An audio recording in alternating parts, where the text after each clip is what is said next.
Grace and peace be to you from God, our loving parent. I am Felix Malpica, Bishop of the La Crosse Area Synod, and today is Ash Wednesday. Today you get signed and sealed with the cross of Christ and reminded that you are dust, and to dust you shall return. And this is one of my favorite days of the year. The very beginning of this beautiful season of Lent, a season where we get to ask questions, difficult questions, a season of us asking, how are our relationships doing?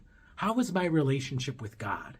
How is my relationship with my neighbor, with the stranger, or even those people? How is my relationship to all of creation all around me? How is my relationship even with myself? The season of Lent is an opportunity for us to ask the question, are these relationships life-giving? Are they rooted in God's love?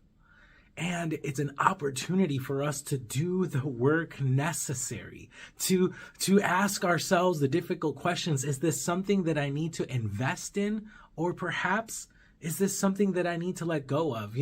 As people either decide to add little things to their lives or give up certain things throughout the season of Lent, it's all about relationships. You gave up chocolate? Well, why? Is it because you rely on it too much?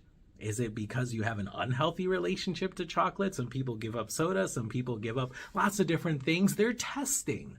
And this is a good thing to do. Are these relationships life-giving relationships? And are they rooted in God's love? And as we get this sign of the cross, we get reminded that you are dust, and to dust you shall return. It's not just a reminder of our finitude, not just a reminder of our mortality, which it is, and with also a promise that even as we get reminded of death, we get reminded that the cross of Christ means that death does not have the final say. But it's also a reminder of our relationships. You are dust, and so is everything else.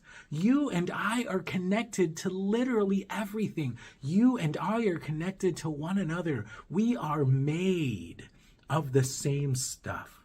You and I are both but dust, clay, which has been breathed into by God and given life, along with all of the animals and all of the trees and all of the fish and all of the birds. You and I are connected, and we have an opportunity to make those relationships life-giving.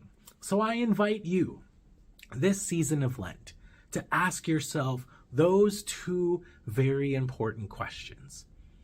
Are my relationships life-giving? Are they rooted in God's love? And let's take this 40-day journey together, asking ourselves, how could they be? How can we make sure that they are life-giving? How do we get ourselves rooted into God's love, which reminds us that God's love leads us into abundant life, which is full of peace, of love, and of justice? So, remember, you are dust, and to dust you shall return. Take a moment to look at your relationships. Are they life-giving? Are they rooted in God's love? And may they be so. Amen.